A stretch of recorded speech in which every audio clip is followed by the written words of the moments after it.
Hello दोस्तों, कैसे हैं आप? आशा करता हूं अच्छे होंगे। दोस्तों, आज लेकर आए हैं ट्रांसफर ऑफ प्रॉपर्टी एक्ट 1882, संपत्ति अंतरण अधिनियम 1882 की क्लास।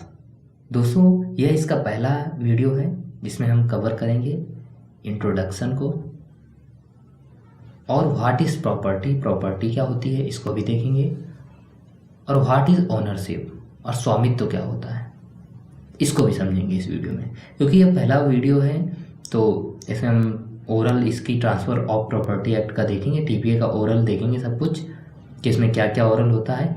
ये आपके लिए वीडियो इसलिए इम्पोर्टेंट है कि पहला वीडियो है और इसमें हम इसके बेसिक कॉन्सेप्ट को क्लियर करेंगे जिससे कि आपको आगे वीडियो में परेशानी नहीं होगी और पूरा टीपीए पढ़ने में आपको दिक्कत नहीं होगी। ठीक है दोस्तों, यह वीडियो होने वाला है हिंदी और इंग्लिश दोनों में, क्योंकि अगर आप हिंदी मीडियम के स्टूडेंट हैं तो भी यह वीडियो देख सकते हैं, आपके लिए दिक्कत नहीं होगी। और अगर आप इंग्लिश मीडियम के स्टूडेंट हैं तो आपके लिए भी दिक्कत नहीं होने वाली है, ये मेरी गारंटी है। तो चलिए दोस्तों, बिना देरी के स्टार्ट करते हैं अपना वीडियो। दोस्तों, अगर बात करें ट्रांसफ़र ऑफ प्रॉपर्टी तो यहाँ पर ट्रांसफ़र किसका हो रहा है? प्रॉपर्टी का। एक्ट किसके लिए बनाया गया है? जो हमारी प्रॉपर्टी ट्रांसफ़र होती है उसके लिए। अगर हम बात करें प्रॉपर्टी तो प्रॉपर्टी होती क्या है इसको जानना बहुत ज़रूरी है आपके लिए, क्योंकि अगर आप प्रॉपर्टी नहीं जानेंगे तो आप ट्रांसफ़र कैसे करेंगे, है कि नहीं? तो इसलिए जानना हमें प्रॉपर्टी बहुत ज़रूरी है। मतलब संपत्ति को हमें जानना बहुत ज़रूरी है कि हमारी संपत्ति क्या है। अगर संपत्ति नहीं जानेंगे तो अंतरण नहीं कर पाएंगे। क्या नहीं कर पाएंगे? तो चलिए दोस्तों, जानते हैं कि प्रॉपर्टी क्या होती है। तो जो हमारी प्रॉपर्टी होती है, संपत्ति होती है, यह दो प्रकार की होती है। एक टेंजिबल जिसको हम छू सकते हैं, एक इनटेंजिबल जिसको हम छू नहीं सकते। टेंजिबल को हिंदी में बोलते हैं मूर्त, इनटेंजिबल को बोलते हैं अमूर्त। दोस्तों, टेंजिबल जैसे हमारी घर हो गया, हमारी गाड़ी हो गई, हमारा कोई सामान हो गया, हमारी बुकें हो गई या हमारी फ्रिज कूलर कुछ भी मान लीजिए, ये हमारे टेंजिबल में आते हैं। ठीक है। इनटेंजिबल में क्या आता है? जैसे हमारे किसी कंपनी के शेयर्स हो गए, मोबाइल के ऐप्स हो गए, अंदर जो मोबाइल के ऐप्स नहीं होते सॉफ्टवेयर, उनको छू नहीं सकते, लेकिन वो किसी की संपत्ति तो है ना। छू भले नहीं सकते बट वो किसी की संपत्ति है कि नहीं? तो संपत्ति वो भी होती है। ऐसा नहीं कह सकते कि संपत्ति केवल छूने ही वाली संपत्ति होती है, दोनों होती हैं। जिसको छू भी सकते वो भी हमारी संपत्ति में आती है, और जिसको छू नहीं सकते वो तो आती है। ठीक है, वो भी हमारी संपत्ति होती है। दोस्तों देखते, जो हमारी टेंजिबल होती है जिसको छू सकते हैं, मूर्त वस्तु जो होती है वो भी दो प्रकार की होती है, एक मूवेबल और एक इमूवेबल।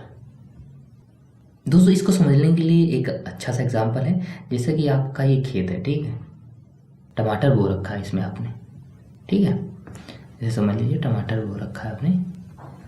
तो ये जो आपकी संपत्ति है, ठीक है, ये आपका जो खेत है, तो ये खेत आपका क्या हो गया? खेत हो गया इमूवेबल, क्योंकि आप खेत तो उठा के ले नहीं जा सकते घर। क्या ले जा सकते हैं? नहीं। यहाँ पर घर जरूर बना सकते हैं। ठीक है, तो ये क्या हो गया? हमारा इमूवेबल हो गया। बट यहाँ पर जो टमाटर लगे हुए हैं इनको तो आप ले जा सकते हैं ना, तो ये टमाटर तो आपकी प्रॉपर्टी है ना, तो ये क्या हो गया? हमारा मूवेबल प्रॉपर्टी हो गया, है कि नहीं? तो आप इतना समझ के होंगे। जो इमूवेबल है ये हमारा खेत हो गया, और इसमें जो टमाटर उगे हुए हैं ये हमारा किसके कैटेगरी में आते हैं?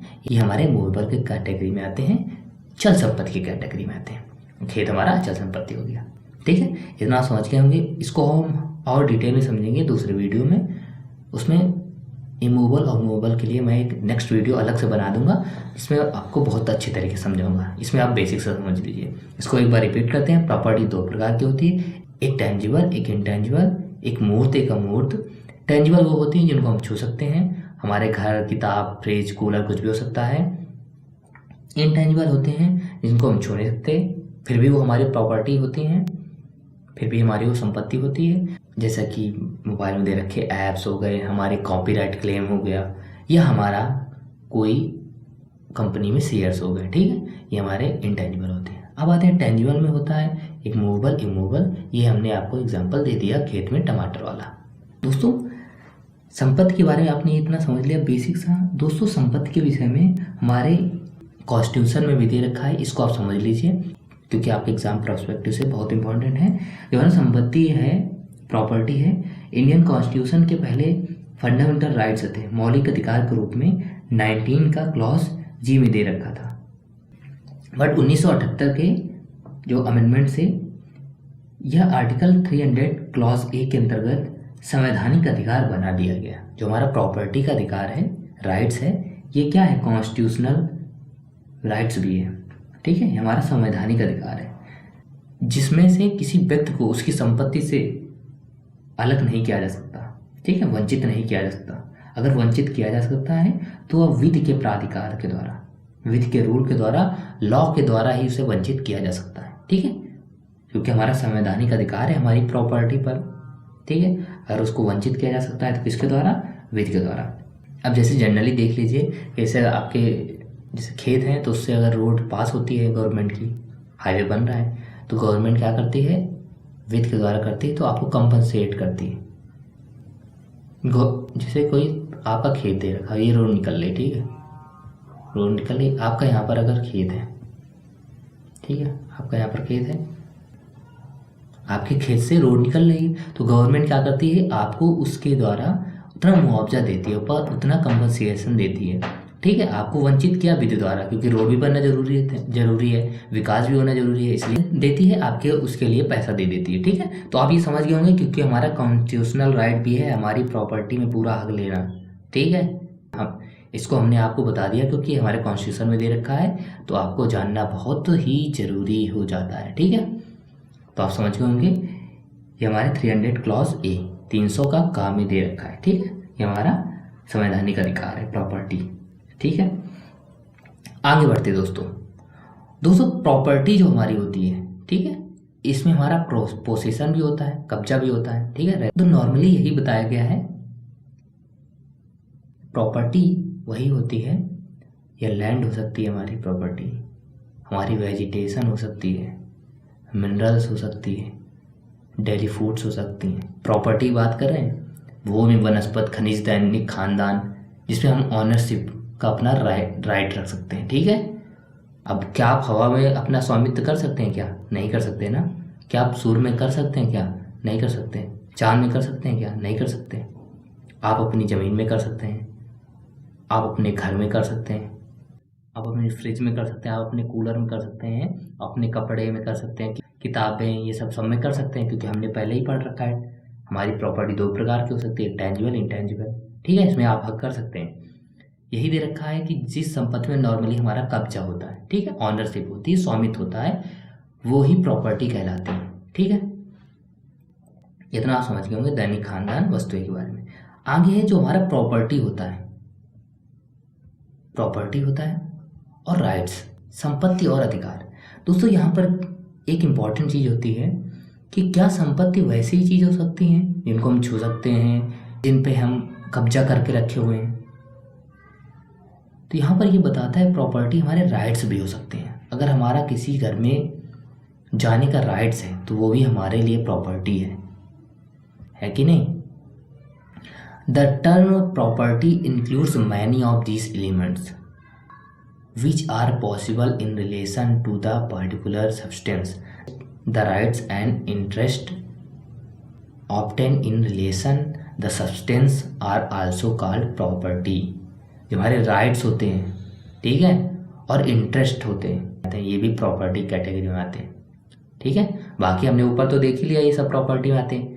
हमारे राइट्स भी आते हैं प्रॉपर्टी में और इंटरेस्ट भी आते हैं। संपत्ति शब्द के अंतर्गत अनेक तत्वों का समावेश होता है, अनेक तत्व मिले होते हैं। संपत्ति केवल अकेले ही नहीं होती, जो उस पदार्थों विशेष के संबंध में संभव होते हैं। कोई पदार्थ है, उसके विषय में जो भी राइट्स दे रखे हैं सब प्रॉपर्टी में आते हैं। पदार्थ के संबंध में प्राप्त अधिकार हमारे जो राइट्स हैं, और हित जो हमारा इंटरेस्ट है संपत्ति कहे जाते हैं, ठीक है। जो पदार्थ है उसमें जो हमारे अधिकार है, राइट्स है और इंटरेस्ट हैं, ये भी संपत्ति के ही कैटेगरी में आते हैं। दोस्तों संपत्ति जानना बहुत ज़रूरी है, क्योंकि अगर आप प्रॉपर्टी नहीं जानेंगे तो आप ट्रांसफ़र कैसे करेंगे भाई। तो प्रॉपर्टी जानना बहुत ज़रूरी है।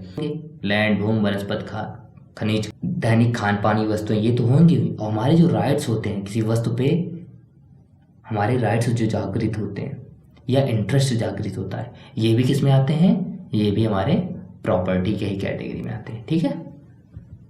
तो इतना भी आप समझ गए होंगे, ठीक है। तो प्रॉपर्टी में अधिकार भी हमारे आते हैं, किसमें? प्रॉपर्टी कैटेगरी में। दोस्तों प्रॉपर्टी को फिर से रिकॉल कर लेते हैं। प्रॉपर्टी हमारी टेंजिबल इंटेंजिबल होती है। टेंजिबल वो होती है जिसको हम छू सकते हैं, इंटेंजिबल होती है जो जिसको हम छू नहीं सकते फिर भी हमारी प्रॉपर्टी होती है।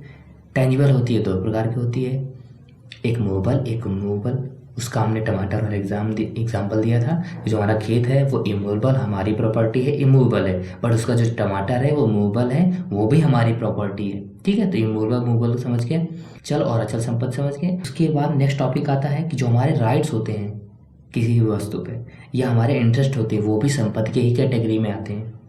ठीक है, तो अब दोस्तों आगे समझते हैं इसका रिलेशन ऑफ प्रॉपर्टी, जो संपत्ति है और उसके ऑनरशिप में क्या रिलेशन होता है, संपत्ति और स्वामित्व का संबंध क्या है। दोस्तों नॉर्मली लोग कहते हैं, जो नॉर्मली होता है कि अगर किसी भी वस्तु पर किसी आदमी का संपूर्ण हक है तो उसका ऑनर है। संपूर्ण हक मीन्स यूज करता है, उसे बेच सकता है, उसी में रहता है। दोस्तों नेक्स्ट क्वेश्चन है, क्या प्रॉपर्टी में का एक ही ऑनर हो सकता है? आपके दिमाग में होगा यस सर, जरूर एक ऑनर होगा उसका प्रॉपर्टी का। दोस्तों प्रॉपर्टी बिना ऑनर के नहीं रह सकती, प्रॉपर्टी का कोई ना कोई ऑनर होना जरूरी है। A property can have multiple owners who are called को ऑनर्स।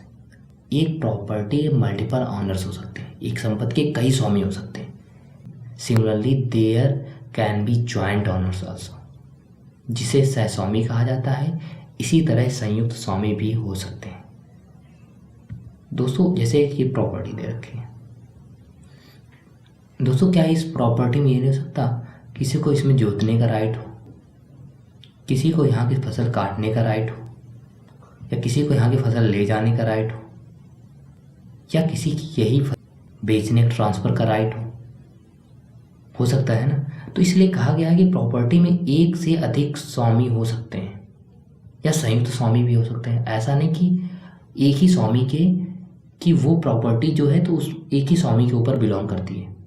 अगर किसी को आपने मान लीजिए, अगर आपका ये घर है, आपने घर किसी को लीज पे दे दिया, मतलब किराए पर दे दिया, 1 साल के जैसे आपने किराए में दिया, तो उसके पास 1 साल का तो राइट है वहाँ रहने का।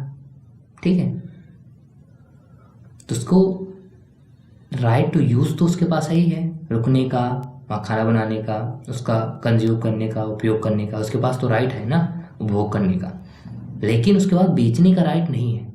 जो ऑनरशिप होती है 4 चैरिटीज फॉलो करती है, कैरेक्टर फॉलो करती है, चैरिटीज फॉलो करती है। राइट टू यूज़ उपयोग करने का अधिकार, राइट टू डिस्ट्रॉय नष्ट करने का अधिकार, राइट टू कंज्यूम उपभोग करने का अधिकार, एक्सक्लूसिव राइट।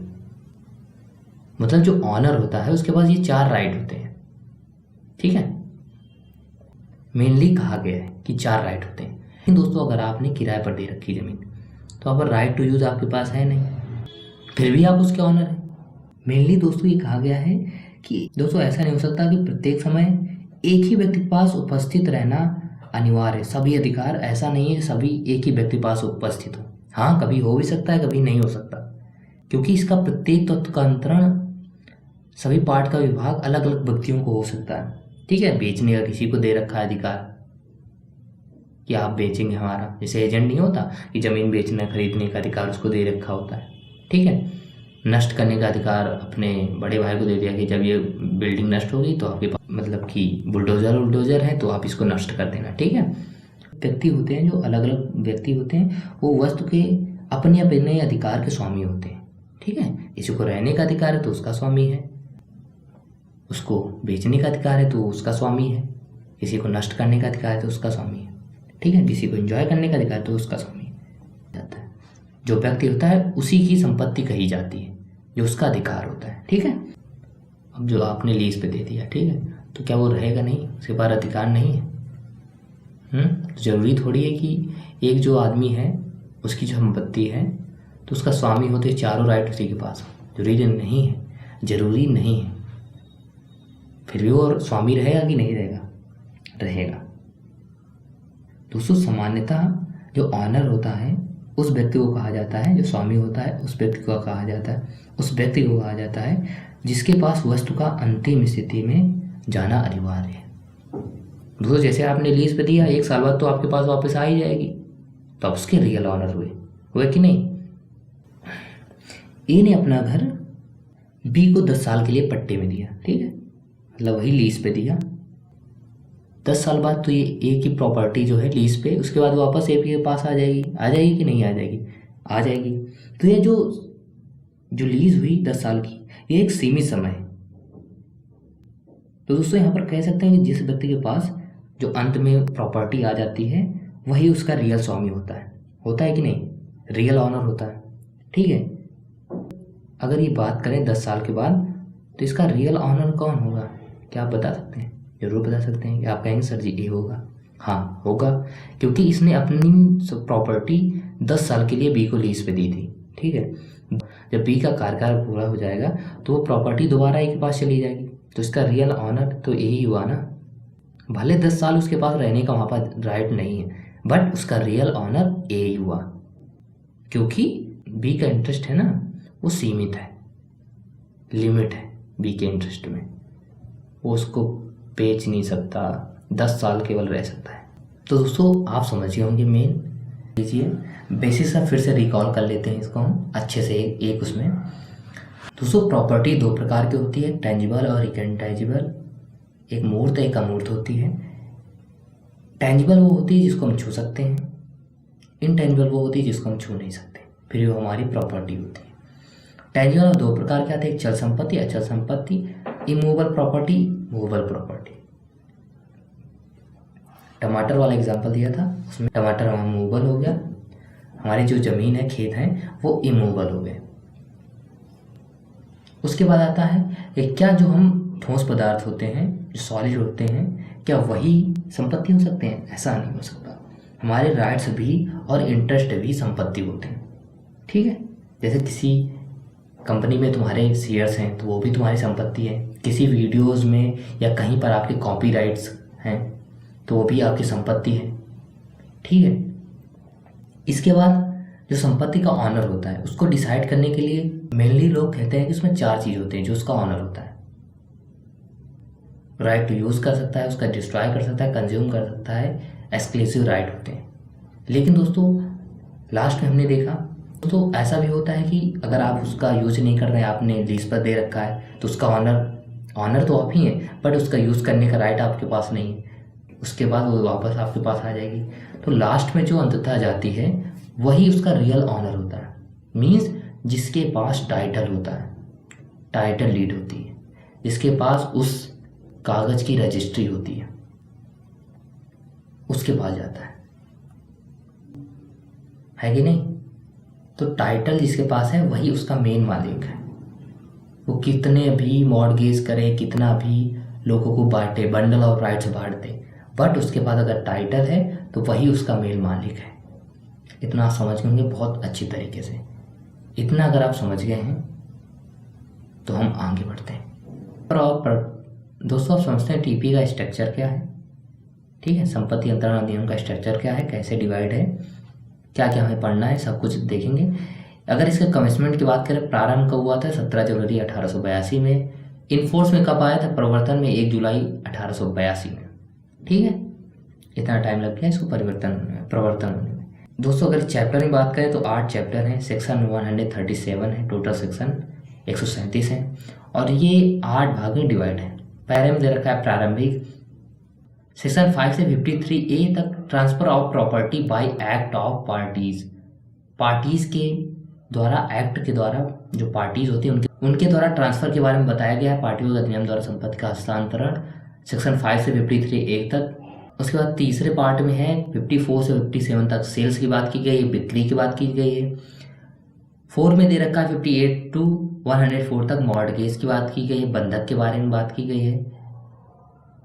5 में दे रखा 105 से 117 तक लीज पट्टा के बारे में बताया गया है। 6 में दे रखा 118 से 121 एक्सचेंज विनिमय के बारे में बताया गया है। 7 में दे रखा है 122 से 129 गिफ्ट उपहार के बारे में बताया गया है। और लास्ट 8 चैप्टर में दे रखा है 130 to 137 एक्शनेबल क्लेम, कार्यवाही योग्य दावा। तो दोस्तों ये हमारे 6 प्रकार के ट्रांसफ़र हैं, ठीक है, आप इनको ऐसे समझ सकते हैं। हमारे 6 प्रकार के ट्रांसफ़र हैं, इनको हम समझेंगे और बाकी ये आप समझ लीजिए, ठीक है। इतना पूरा ट्रांसफ़र ऑफ प्रॉपर्टी एक्ट में पढ़ना है। और ये हमारा जो प्रारंभिक ये डेट आप जरूर लर्न कर लीजिए, जो हमारे आपके एग्ज़ाम में अगर आपका ऑब्जेक्टिव MCQ क्वेश्चन होंगे तो उसमें आपके लिए बहुत इंपॉर्टेंट है। दोस्तों एक बात समझ लीजिए कि अगर आप एक बार चैप्टर को समझ लेंगे ना तो आप MCQ हो या सब्जेक्टिव हो ऑब्जेक्टिव आराम से कर लेंगे, उसमें कोई दिक्कत नहीं होगी। इसलिए एक बार ज़रूर समझना है, अगर एक बार आप ज़रूर समझिए, ठीक है। तो आप इतना ही समझ गए होंगे, ये पूरा इसका स्ट्रक्चर दे रखा है। प्रॉपर्टीज और ट्रांसफर ऑफ प्रॉपर्टी, संपत्ति के हस्तांतरण की विशेषताएं क्या है, संपत्ति हस्तांतरण की विशेषताएं क्या है, कि आखिर ट्रांसफर कैसे होता है। दोस्तों जो संपत्ति होती है, प्रॉपर्टी होती है, ट्रांसफर बिटवीन लिविंग पर्सन, ठीक है। ये जो ट्रांसफर होगा ना TPA के द्वारा, ये living person to living person transfer होगा। ओनली इंटरवाइव, केवल जीवित व्यक्तियों के बीच स्थानांतरण अंतरजीविका होगी, ठीक है, जीवित व्यक्ति के द्वारा ही होगा, ठीक है। लिविंग पर्सन जो लीगल पर्सन है उनके भी द्वारा एक ट्रांसफर हो सकता है, ठीक है। मतलब ए अपनी प्रॉपर्टी कंपनी को दे सकता है, किसी कंपनी को दे सकता है, ठीक है, क्योंकि कंपनी लीगल पर्सन होती है ना, आप जानते होंगे, नहीं जानते तो समझ लीजिए, कंपनी एक लीगल पर्सन होती है, ठीक है। ए अपनी प्रॉपर्टी किसी कंपनी को ट्रांसफ़र कर सकता है। दोस्तों जो TPA में ट्रांसफ़र होगा ना वो living person to living person होगा, मतलब एक जीवित आदमी दूसरे जीवित आदमी को ट्रांसफ़र करेगा, ठीक है। और ये लीगल पर्सन को भी ट्रांसफ़र हो सकती है, लीगल पर्सन जैसे हमारी कंपनी हो गई, ठीक है, ये भी एक लीगल पर्सन है, तो इसमें भी हम ट्रांसफ़र कर सकते हैं, ठीक है। तो आप समझ गए होंगे, अगर ट्रांसफ़र की बात करें तो living to living person, A है जीवित है, B जीवित है, तो ही ट्रांसफ़र ऑफ प्रॉपर्टी एक्ट में ट्रांसफ़र होगा, अदरवाइज ये ट्रांसफ़र नहीं होगा, ठीक है। जैसे किसी के पिताजी की मृत्यु के बाद उसके बेटे को संपत्ति ट्रांसफ़र होती है तो सक्सेशन एक्ट के द्वारा ट्रांसफ़र होती है, जो जैसे हिंदू लॉ बना हुआ है हिंदुओं के लिए, हिंदू सक्सेशन एक्ट बना है हिंदू के लिए, मुस्लिम सक्सेशन एक्ट बना है मुस्लिमों के लिए। यहाँ पर क्या होगा, लिविंग टू लिविंग पर्सन ही ट्रांसफ़र होगा। तो दोस्तों आशा करता हूँ आपको वीडियो पसंद आया होगा। अगर आपको वीडियो पसंद आया है तो वीडियो को लाइक ज़रूर कर दीजिएगा, और चैनल में नए हैं तो चैनल सब्सक्राइब कर लीजिए। अगर आपका कोई क्वेश्चन है तो हमें कमेंट करके ज़रूर बताइएगा। मिलते हैं नेक्स्ट वीडियो में। जय हिंद, जय भारत।